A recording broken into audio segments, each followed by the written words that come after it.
Hi, I'm Jimmy Chiba and I'm on Love for the Arts.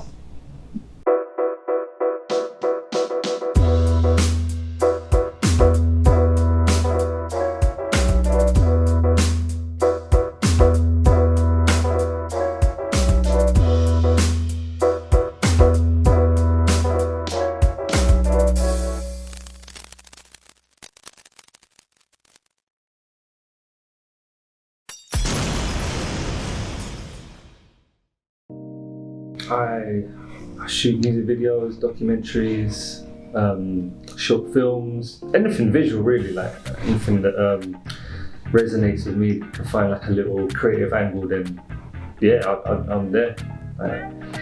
You have to build up experience, so like you can't just run and jump and do feature film straight away. You've got to kind of get an idea of what it's like and then try little smaller things, and then you can build up to then like bigger projects. How long have you been doing it for? Well, yeah, about 12 years now.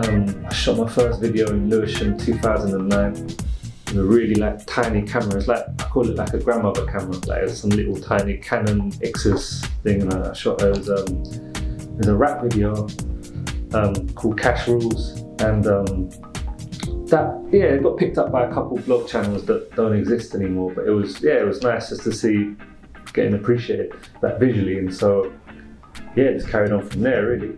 Started doing like focusing on artists in Lewisham, like South East London, and then I kind of just did a documentary because I thought there's so many talented people here, let me just kind of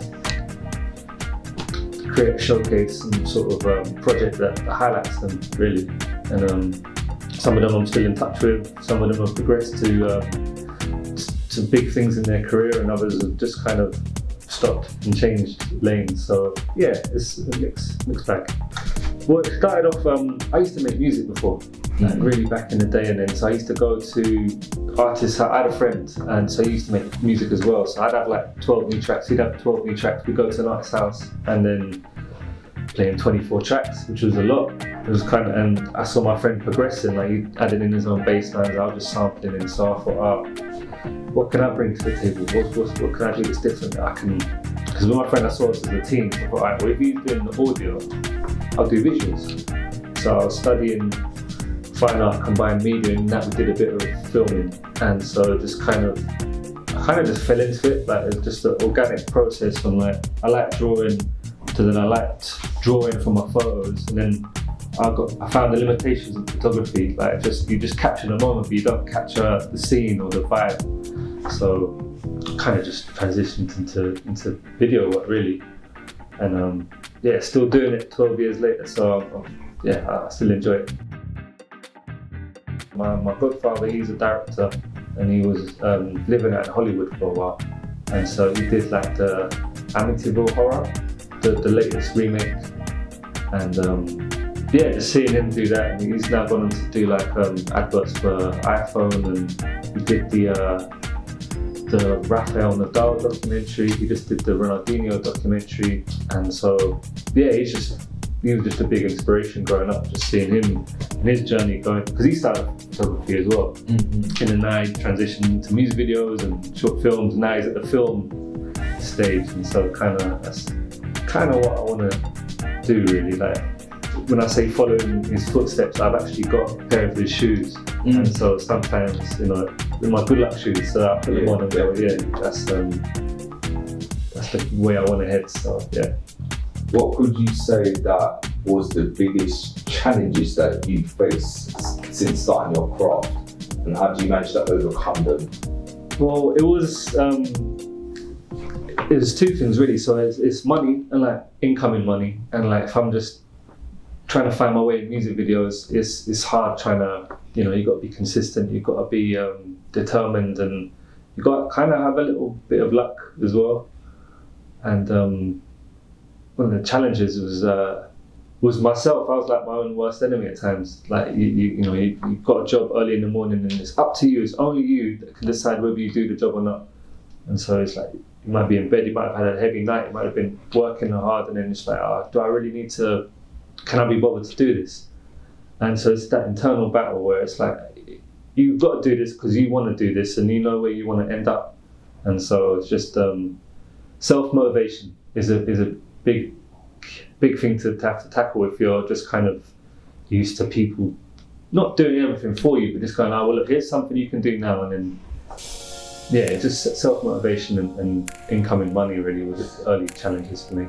Ever since we've gone to COVID, we got into lockdown in March 2020, like over 2 years since. Like, have you been do you believe that the government has discarded the creative arts sector and been told that all the creatives in our industry should find a normal job, like just working, like for example, like working in Tesco's or doing some sort of delivery or whatsoever? Like, what's your intake in their statement in that?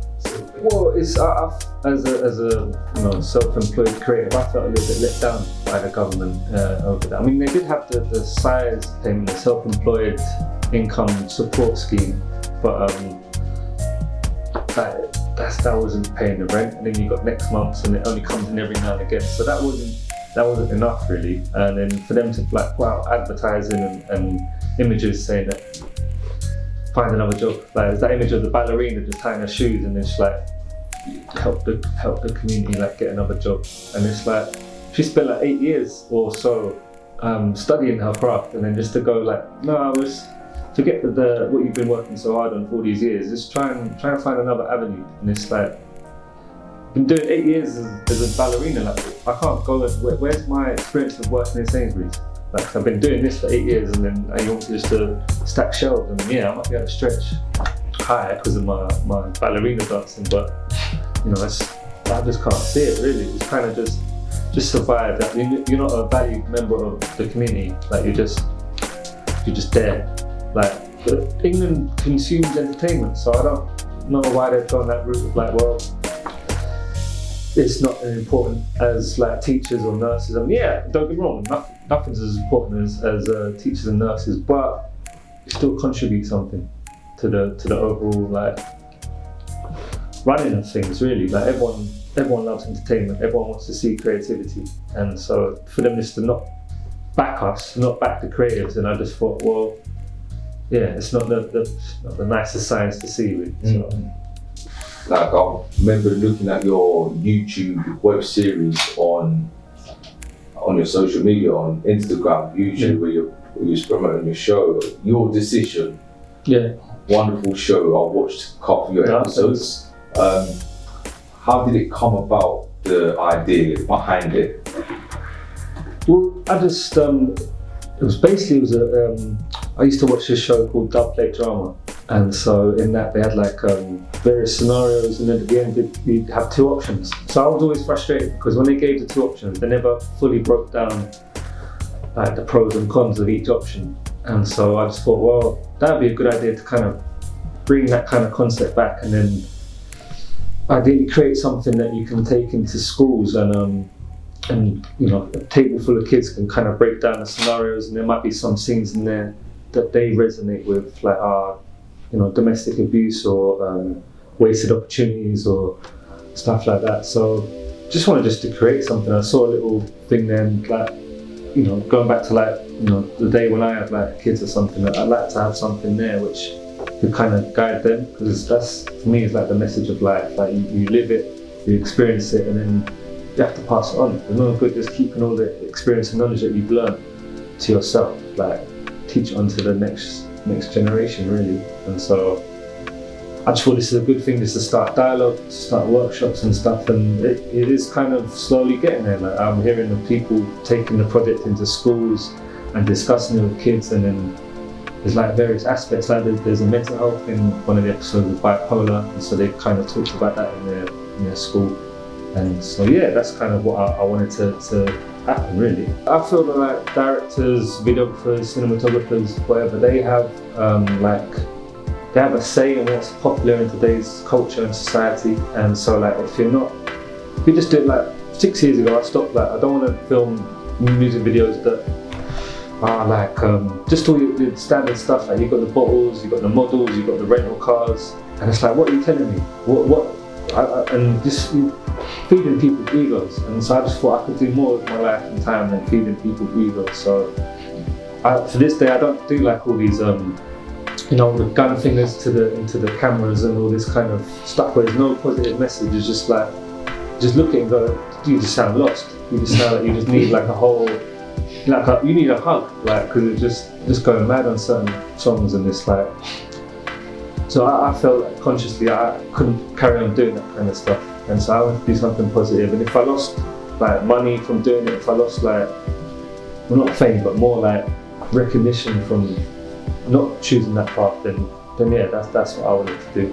There's a lot of factors, like could be like, if you're working, collaborating with fellow creators, if you don't like outline the beginning, how you want to work, like what your relationship is, like someone could feel like I'm doing a lot of work and he's not, and like I'm not seeing as much gain as the other person is. Mm-hmm. It's just kind of trying to get a smooth kind of like just working relationship, really. Like if you're going to collaborate, then yeah, I would recommend it. I've collaborated with other creatives, and yeah, it's sometimes it can come down to financial things. Like if you create a project and then it's like, I just want to put it up on YouTube, and someone's like, I want to try and get it on TV first and then maybe sell it. And so some people want the here and now, they can't see the big picture. But yeah, I mean, it's great, like trying to go to like events and stuff, or even just if you go to a video shoot, just chatting to people, and you never know, you might find someone that you want to collaborate with. Like with Mus, the sound guy, like I met him at a short film shoot, and so he was doing the sound there, and so I needed the sound guy, and so I just got his details, and then yeah, we've been working on quite a few stuff as it goes. And so yeah, I would always recommend and encourage just collaborating, because they might have different ideas, they might have access to different things like locations or vehicles and stuff, and you're like, it benefits, just as long as it mutually benefits everyone, then yeah, do it. Well, yeah, self-motivation is key. Like you need to be able to motivate yourself all the time, because it's like, it's gonna just stop. It's gonna come to a day where like you can't motivate yourself, and then you might lose out on clients, you might burn a bridge with someone, and it's like, if only I've been able to kind of get my head on board with that. And then also, it's not what work you do, but it's how you do it as well. So you can be like, everyone can know you for being like a really good videographer and stuff, but then if you're like difficult to work with, if you're like, but he's always late, or he just acts like he doesn't care, but he always delivers, that be a nice person to work with. Like just kind of be easy to work with, always like give stuff up, advice, and just always be ready just to, you know, because looking back on some things, I wish I'd done like certain people, I wish I'd given them the time of day, and I wish I'd kind of believed in their projects a bit more, and then now they're doing good things. I just kind of wish, you know, that I'd been a bit more open-minded at times. So self-motivated, open-minded, and just, yeah, being more self-motivated.